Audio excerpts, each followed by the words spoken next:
What are some experiences? And what significance the street has to you? What was it like for you growing up? This is the second home. This area right here, the classics. I grew up inspired by my friends and shit. Like, you know, just the shit that I've seen outside and growing up. This is where a nigga found it. It's just really when it turned into the basics. You know, back to the basics. Come on. Man, it's B Haze. We here at Meany Middle School, showing you guys some basic history on Basics History Month. So, hope you guys are ready. I wanted to ask you, why exactly did you make the stop here at Meany Middle School? This is just kind of where the age of where I got introduced into everything that I started to care for in this industry that I fell in love with. Could you, like, if you could you remember like a flashback? One of my favorites, Halloween fit. I came for the Flavor Flav and shit like that. Like I had the clock on, big ass jersey, and motherfucking big ass jacket with the glasses and shit. Like, classic. Just hella little shit, man. What are some memories that you have around the area? Damn, man. So first off, this field right here that we're looking at was fucking all dirt. Like it's just dust. Literally, we used to come out here, play ultimate frisbee, motherfucking football and shit. Nigga come in, legs all dusty, ruin your whole day. Sometimes I wouldn't even do it because I'm like, bro, I'm not even about to get dirty. Literally, like, you know, if you didn't have the right, it's like niggas who would leave their gym kicks at the house or fucking around had no gym shoes. Nigga, there's so many niggas that are like, nah, I'm not getting my shit dirty. And it was just funny, bro. Just kicking it, being in these dugout with girls and stuff like that, man. Just a whole bunch of stuff, bro. Like, this area is classic right here, man. If you live in the Central District and you've been up here, you know. The no dust soccer field got me tripping. It's crazy how some shit is still the same though. Like, these benches ain't changed. Benches ain't changed. The playground ain't changed. The hoops was busted as hell. Like, so I'm happy that they finally put some good hoops here.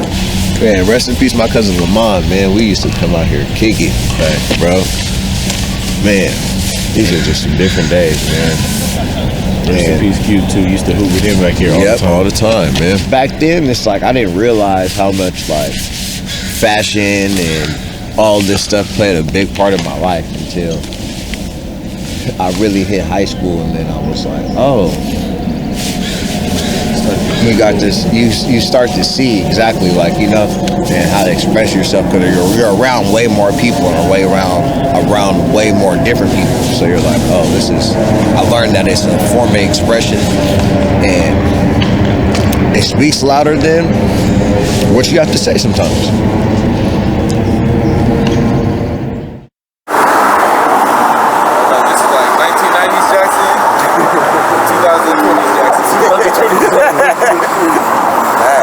Right now we on 23rd and Jackson, South Jackson Street.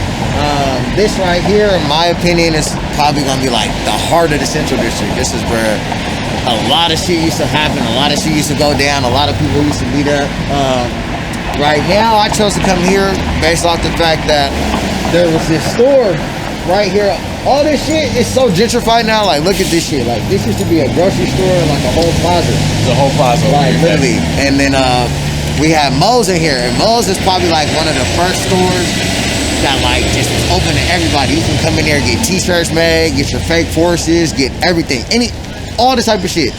Vapes, everything, Vapesters, airbrush, everything, airbrush gang, get your mouthpiece right, get your grill, nigga. Like, you can get everything at Moe's basically, bro. Like, Moe's was like the first spot for that, and this is like the early 2000s. Like, so man, like, Moe's is like home, and that's why and like all this shit just got taken away from us. So that significance, you know, like him just being there and him like being one of the only places, and them like staying, he stayed through the end of it all. Like, to the last day they told him that he couldn't have this shit no more. Like, he stayed in here. So shout out to Mo, man. Shout out to Mo for sure. And like, it's just sad. And like Mo was just like, he was the access that we had here for, as far as like being able to create your own garments and everything like that early. If you were, you know, trying to figure it out, you could definitely go get some fresh shit made at Moe's. Yeah, man. Moe's was the spot. Everybody know about Moe's. Like, we had people who ain't supposed to come over here. They had to come to Moe's on the sneaky side. Like, you know, so it's just like, man, shout out to Mo. Shout out to Mo. Yeah, you know, it got started back there, but this is where a nigga found it at. Give you guys a history lesson around here, you know, so come with me. So right now, we are in the Central District, Garfield High School. home of many legends. Tony Roden, Quincy Jones, Bruce Lee. I'm gonna show you actually where Bruce Lee used to catch phase with niggas at. It's a classic place. Best place in the world. So This is where everybody used to catch their fades at though. When I was just a little kid, like if you come up here, you gotta, this is fight night. Literally. Growing up in the Central District was, man, it was fun, man.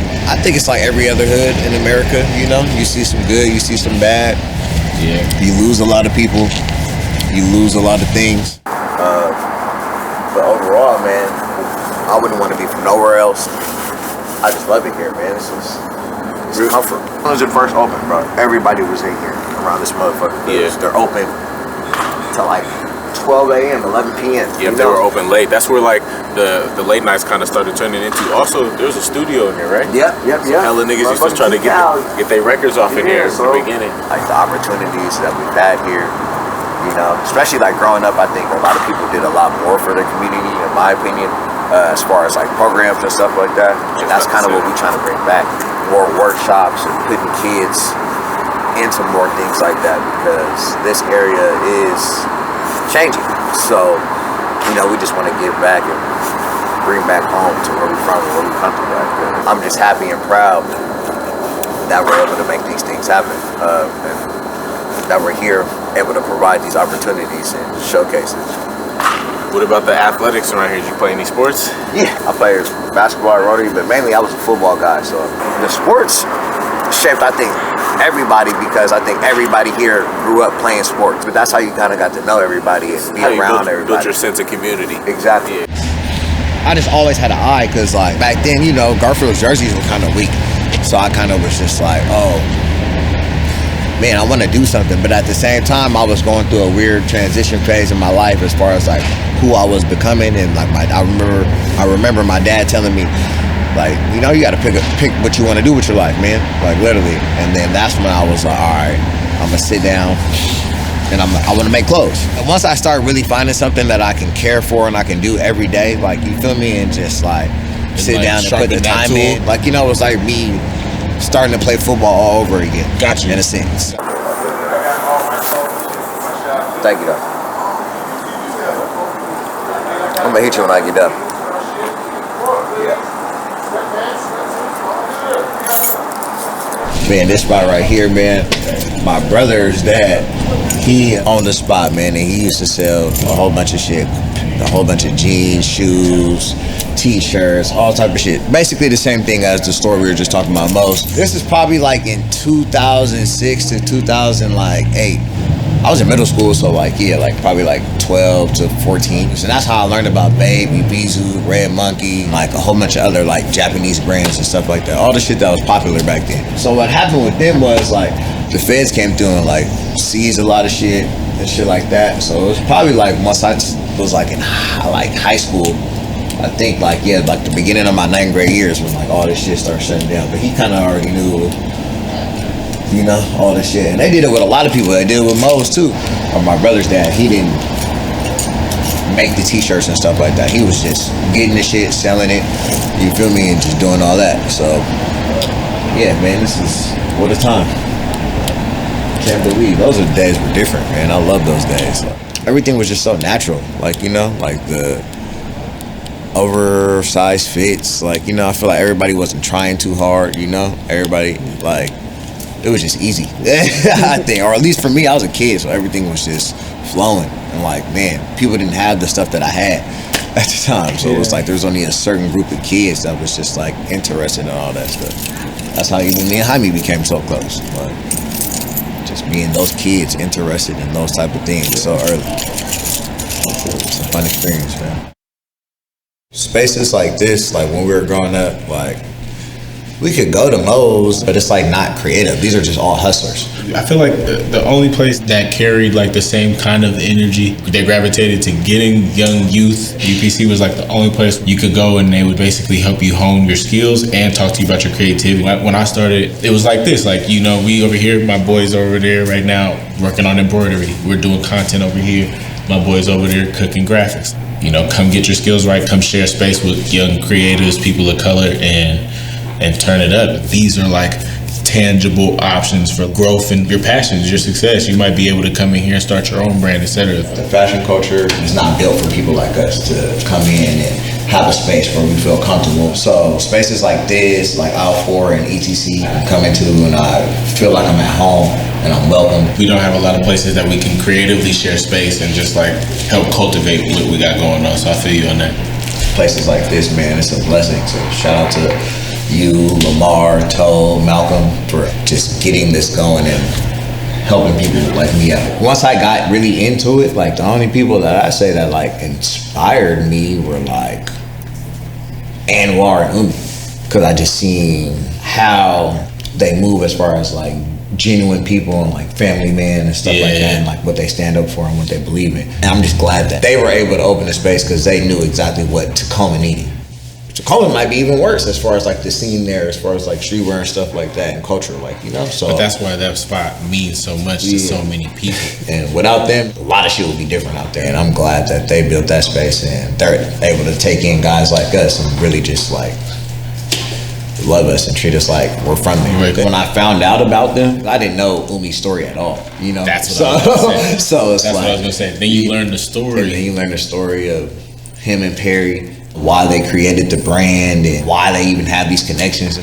See how genuine everybody is there. And you're like, oh, this is what it's about. Like having people like this in the community. Those guys are doing it at a real high level. It's a good blueprint to follow, you know? Yeah.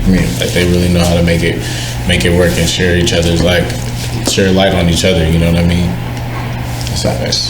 Besides that, I grew up like just like inspired by people who's getting money. Like, you know, like my dad, my brother's dad, like telling me to do the right things. And like, if I didn't go through these experiences, I probably would not be making clothes. And it's not just even about like basics for me. Like, you know, it's about just creating and being creative. Expressing yourself. You feel me? When I created the brand, it was kind of like just based off the essentials of life. That's how I even came up with the name. Now it's just like creating spaces like this for the youth and just to show people that we can make these things happen. We got so much talent here and we go to all these places and people be fucking with us and all this stuff. So it's like, it's time for us to shine the talent here, bro. Yeah, like to kind of hone the energy. I wonder if you weren't doing basics, what you would be doing, but basics is kind of just like the umbrella of it. You think about the name and you wanting to create essentials, and we think about just like how we grew up and looking at your personal style and everything. It doesn't necessarily say basic. That was just like the conduit for you to be able to get off a bunch of different things. Yeah, exactly. You know what I'm saying? Exactly, and that's my whole thing, because it's like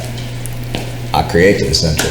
Yeah, bro, that's a lot of things that I want to do and create, trying things, put them in different areas so you can see how it turns out. But now I guess I just have like more meaning as far as like what I want to do with it and like where I want to take it. And I know that I just want to bring like a culture to Seattle. You got to make the people feel like they're a part of something. Exactly. Because they are a part of something. And I think that's like one of the biggest things that's been sticking with me. It's like just creating a moment for the city.